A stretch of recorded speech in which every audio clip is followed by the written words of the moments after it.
Portia's Suitors. Enter Portia and Nerissa. In truth, Nerissa, my little body is weary of this great world. You would be, sweet madam, if your miseries were in the same abundance as your good fortunes are. And yet, for all I see, they are as sick that have too much as they that starve with nothing. It is therefore better to be seated in the middle. Superfluity comes sooner by white hairs, but competency lives longer. Good sentences and well pronounced. They would be better if well followed. If to do so were as easy as to know what were good to do, chapels would have been churches, and poor men's cottages, princes' palaces. It is a good preacher who follows his own instructions. But this reasoning is not in the fashion to choose me a husband. Oh me, the word choose. I may neither choose who I would, nor refuse who I dislike. So is the will of a living daughter curbed by the will of a dead father. Your father was a virtuous man, and holy men at their deathbed have good inspirations. Therefore the lottery that has been devised in these 3 chests of gold, silver, and lead, where the one who chooses correctly chooses you. There is no doubt that it will never be chosen by any one but one who you shall rightly love. But what warmth is there in your affection towards any of these princely suitors that are already here? I pray you name them, and as you namest them, I will describe them, and according to my description, you may level at my affection. First, there is the Neapolitan prince. He's a colt indeed, for he does nothing but talk of his horse, and he makes it a great point in his own favour that he can shoe his horse himself. Then there is the County Palatine.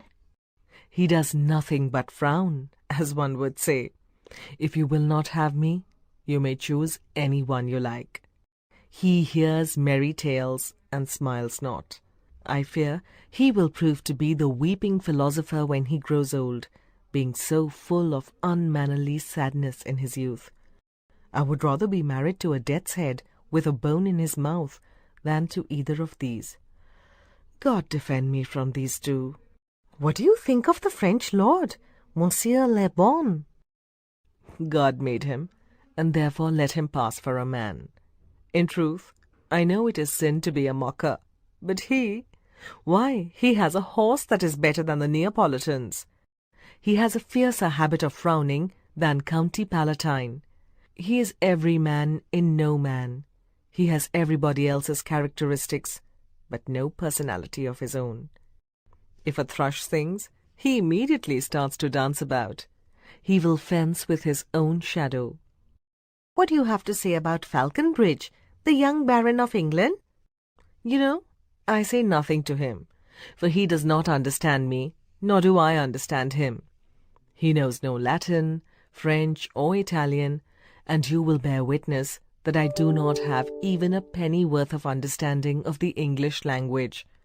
He certainly has the appearance of a handsome man. However, he's so queerly dressed. I think he bought his tunic in Italy, his breeches in France, his bonnet in Germany, and his manners from everywhere. Tell me, what is your opinion of the Scottish lord, his neighbour? He certainly has a neighbourly charity in him, for he received a box in the ear from the Englishman and swore that he would pay him back when he was able to. I think the Frenchman became his surety and signed the bond under his name. You need not fear, my lady, in having to accept any of these lords.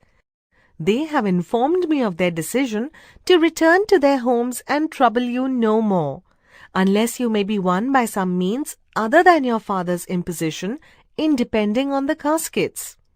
I shall probably have to die an old maid, unless someone can win me over by choosing the right casket.